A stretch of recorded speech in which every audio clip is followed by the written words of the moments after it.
हरे कृष्णा। राधे राधे।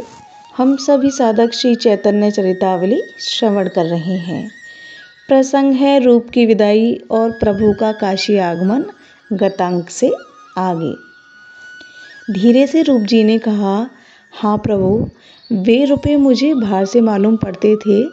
एक दिन में जैसे तैसे मैंने उन्हें लुटा पुटा कर किसी तरह अपना पिंड छुड़ाया।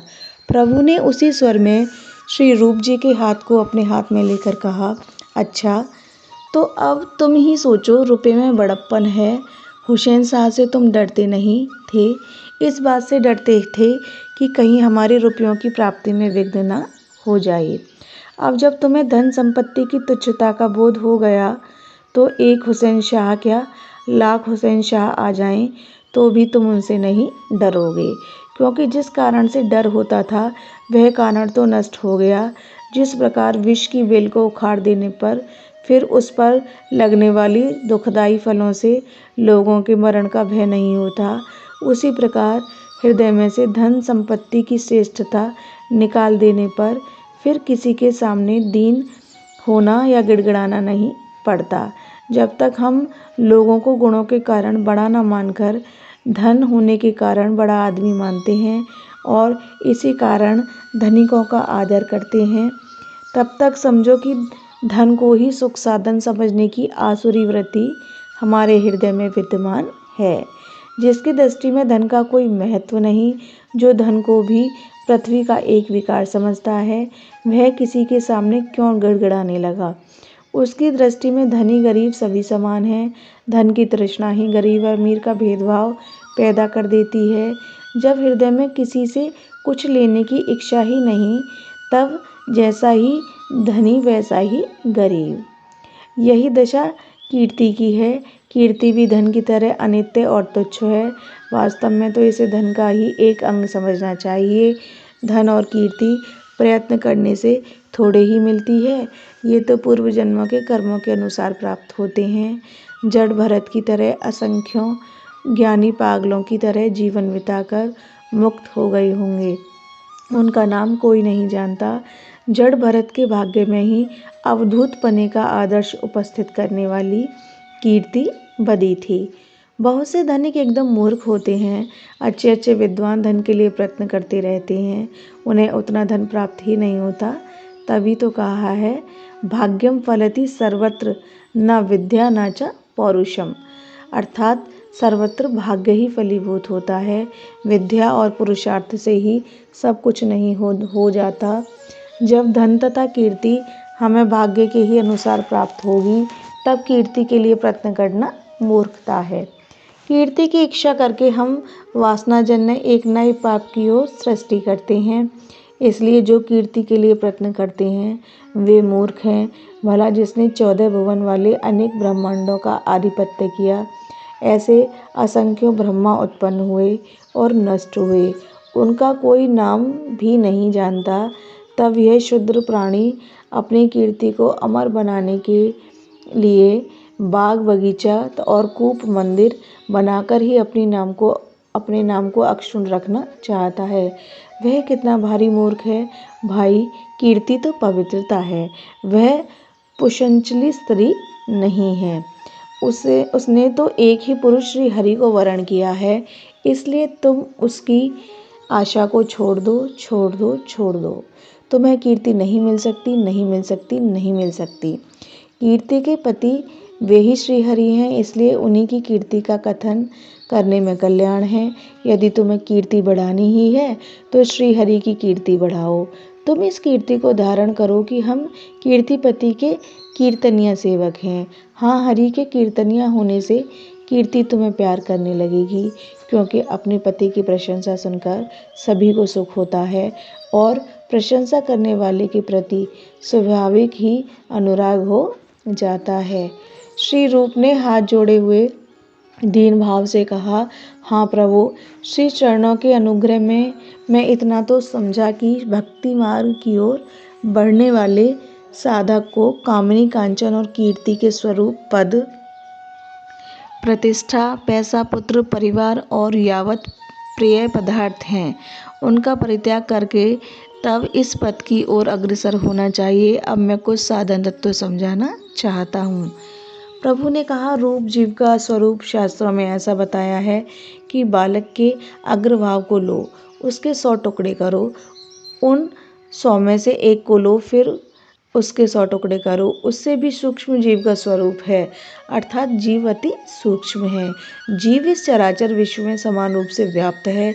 एक तिल रखने योग्य भी ब्राह्मण में जगह नहीं है जहाँ जीव न हो। अब जीव के 2 भेद हैं, एक जड़, दूसरा चेतन अथवा स्थावर जंगम। पत्थर, लकड़ी आदि स्थावर हैं और हलचल या क्रिया करने वाले जंगम कहलाते हैं। स्थावर से जंगम श्रेष्ठ माने जाते हैं।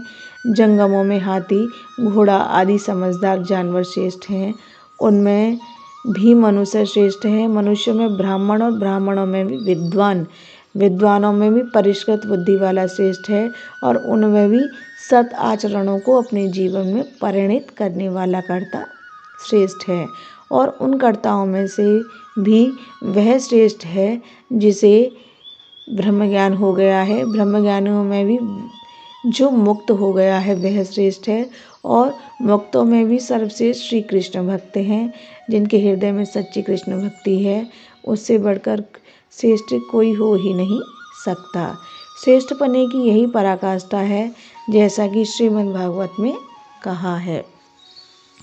राजा परीक्षित सुखदेव जी से प्रश्न करते हुए कह रहे हैं, हे महामुनि, मुक्त हुए सिद्धों में भी नारायण का भक्त दुर्लभ है और उन करोड़ों भक्तों में भी शांत हृदय का भक्त तो अत्यंत ही दुर्लभ है।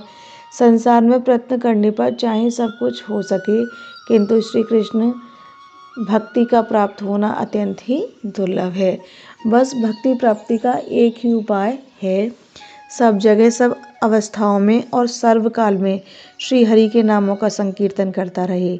श्रवण कीर्तन ही प्रभु प्रेम प्राप्ति का मुख्य उपाय है और सब उपाय तथा आश्रयों का परित्याग करके श्री हरि की शरण लेनी चाहिए। सर्व धर्मों का परित्याग करके केवल उन्हीं का चिंतन स्मरण करते रहना चाहिए। मैं तुम्हें भगवत कृपा और अहेतु की भक्ति की एक मोटी सी पहचान बताता हूँ। उसी से तुम समझ जाओगे कि भगवान की भक्ति कैसे करनी चाहिए। जैसा कि श्रीमद् भागवत में भगवान कपिल देव ने स्वयं बताया है, प्राणी मात्र के हृदय रूपी गुहा में रहने वाले मुझ सर्वांतर्यामी ईश्वर के भक्त वत्सलता आदि गुणों के श्रवण मात्र से ही बिना किसी रोक टोक के जिस प्रकार गंगा जी का प्रवाह समुद्र की ही ओर बहता रहता है, उसी प्रकार उनके मन की गति मेरी ही ओर बहती रहे तो समझना चाहिए कि उसे एकांत की या अहेतु की भक्ति प्राप्त हो चुकी है। उसके प्राप्त होने पर फिर श्री कृष्ण दूर नहीं रहते, वे तो आकर भक्तों से लिपट जाते हैं। यही तो उनकी भक्त वत्सलता है। आरंभ में साधन भक्ति होती है, साधन भक्ति से रति भक्ति होती है और रति भक्ति से शुद्ध भक्ति या प्रेम रूपा भक्ति होती है। रति भक्ति के 5 भेद भक्ति शास्त्रों में बताए गए हैं। उनके नाम शांत रति, दास्य रति, सख्य रति, वात्सल्य रति और मधुर रति इस प्रकार हैं। शांत रस के उपासकों में उदाहरण स्वरूप सुखदेव और जनक जी के नाम लिए जा सकते हैं। दास्य रस के उपासक अनेक भक्त हैं। ब्रज के ग्वालवाल तथा अर्जुन आदि सख्य रति के उदाहरण हैं। नंद यशोदा देव की और वसुदेव को वात्सल्य रति के उपासक समझिए। मधुर रस की उपासना में ब्रज की गोपियां हैं सर्वश्रेष्ठ समझी जाती हैं। वैसे रुक्मणी आदि हजारों रानियां तथा लक्ष्मी आदि इनकी उदाहरण स्वरूपा हैं। शांत रस में अपने को छोटा मानने की भावना है। दास में अपने को छोटा समझकर विविध प्रकार से अपने सेव्य की सेवा चाकरी करने की इच्छा होती है। संख्य रति का उपासक अपने को छोटा भी मानता है, सेवा भी करता है, किंतु उपास्य के सम्मुख निसंकोच भाव से बर्ताव करता है। वह शांत और दास्य के उपासकों की भांति डरता सा नहीं रहता। वात्सल्य रूप से उपासना करने वाले मन मन में अपने प्रिय को ही श्रेष्ठ समझते हैं, ऊपर से व्यक्त नहीं करते, सेवा भी वे करते हैं और निसंकोच भी रहते हैं, किंतु उनमें इन तीनों उपासकों की अपेक्षा अपने सेव्य के प्रति एक स्वाभाविक ममता भी होती है। यही इस रस में विशेषता है। कांता भाव में ये पांचों ही बातें हैं। सेव्य को मन से बड़ा भी मानते हैं, सेवा करने की भी उत्कट इच्छा रहती है, उसके सामने किसी प्रकार का संकोच भी नहीं होता, प्रगाढ़ ममता भी होती है और अपने शरीर तथा शरीर की संपूर्ण क्रियाओं और चेष्टाओं को प्यारे के लिए ही समर्पित कर दिया जाता है। इसलिए यह कांता भाव ही सर्वश्रेष्ठ है। इस उपासना के उपासक करोड़ों में क्या असंख्यों में कोई एक होते हैं। शांत सख्य आदि के उपासक तो जब दुर्लभ हैं, तब कांता भाव के उपासकों के लिए तो कहना ही क्या। यह मैंने भक्ति का तत्व बहुत ही संक्षेप में कहा है। तुम बुद्धिमान हो, कवि हृदय के हो, सरस हो, भगवत कृपा के अधिकारी हो, अतः इन भावों को विस्तार के साथ वर्णन करके भक्तों के सम्मुख रखना।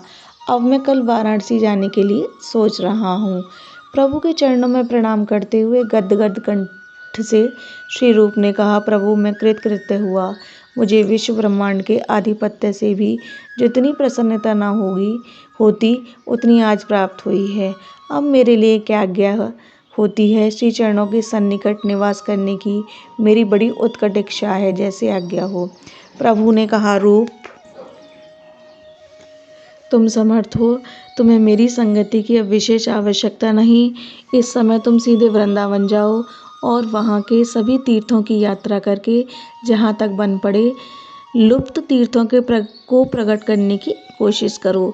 कालांतर में गौड़ होकर मुझसे पुरी में आकर भेंट करना। इतना कहकर दूसरे दिन प्रभु तो नाव पर चढ़कर उस पार को चले गए और रूप, अनूप, माथुरिया ब्राह्मण तथा कृष्णदास को प्रभु वहीं से विदा कर गए। महाप्रभु के चरणों का चिंतन करते हुए अपने भाई के सहित श्री रूप मथुरा पहुँचे। वहाँ उन्हें गौड़ के भूतपूर्व महाराजा सुबुद्धि राय मिल गए। उनके संबंध में हम पुस्तक के आदि में ही बता चुके हैं कि वे लकड़ी बेच कर 1 पैसे के चनों में निर्वाह करते, शेष पैसों से बंगाली साधुओं की सेवा करते। बंगाल में स्नान से पूर्व तेल लगाने की प्रथा है। तेल के बिना वहाँ स्नान ही ठीक नहीं समझा जाता।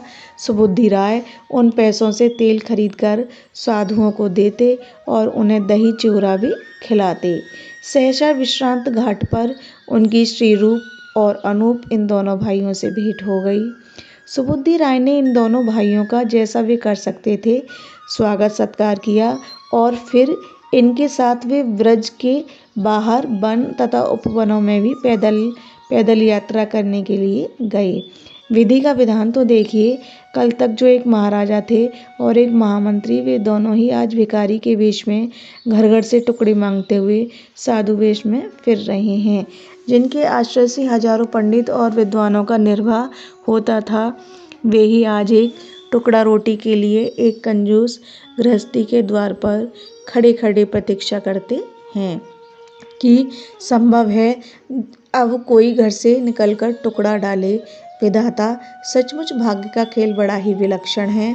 इसी विधि की विडंबना को दुर्लभ्य करके किसी कवि ने कैसा सुंदर मार्मिक वचन कहा है।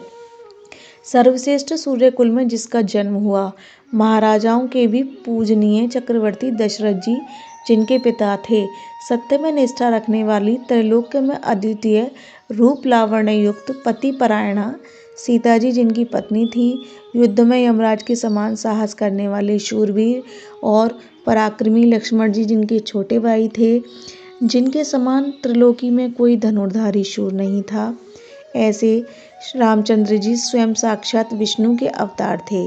उन श्री रामचंद्र जी की भी जिस विधि ने वंचना नहीं की, जिन्हें भी 14 वर्ष विपत्तियों को झेलते हुए कुशकंटक कांकीर्ण वनों में फिरना पड़ा, तो फिर अन्य लोगों की तो बात ही क्या है। हे देव, तुम्हारे चरणों में हमारा नमस्कार है। वस्तुतः भगवान श्री रामचंद्र जी के संबंध में यह कथन कवि विनोद ही है।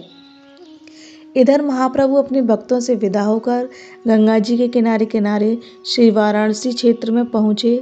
नगर के बाहर ही उन्हें चंद्रशेखर जी मिल गए। प्रभु को देखते ही उन्होंने भूमि पर लौटकर प्रभु को प्रणाम किया। महाप्रभु ने उनका आलिंगन करते हुए प्रेम पूर्वक पूछा, चंद्रशेखर तुम यहाँ कैसे? तुम्हें कैसे पता चला कि मैं आ जाऊँगा? चंद्रशेखर जी ने कहा, प्रभु कल रात्रि में मैंने स्वप्न देखा था कि आप आज काशी में आ गए हैं, इसलिए खोज में आया था। यहाँ आते ही मेरी सहसा श्री चरणों के दर्शन हो गए। अब मेरी कुटिया को अपनी चरण रज से कृतार्थ कीजिए। वैद्य चंद्रशेखर के आग्रह से प्रभु उनके घर गए। समाचार पाते ही तपन मिश्र, उनके पुत्र रघुनाथ, वह मरहटा ब्राह्मण तथा और भी बहुत से भक्त प्रभु के दर्शनों के लिए आ गए। तपन मिश्र ने दोनों हाथों की अंजलि बांधकर प्रभु से प्रार्थना की कि प्रभु जब तक काशी में निवास करें तब तक मेरे ही घर भिक्षा करें। प्रभु ने मिश्र जी की विनती स्वीकार कर ली और आप चंद्रशेखर वैद्य के घर पर ही रहने लगे। रहते यहाँ थे और भिक्षा करने तपन मिश्र के यहाँ चले जाते थे। इस प्रकार महाप्रभु लगभग 2 मास तक काशी जी में ठहरे। यहीं श्री रूप के भाई सनातन जी प्रभु से आकर मिले, जिसका वृतांत अगले अध्याय में पाठकों को मिलेगा। यह प्रसंग अब यहीं विश्राम लेता है। हरे कृष्णा, राधे राधे।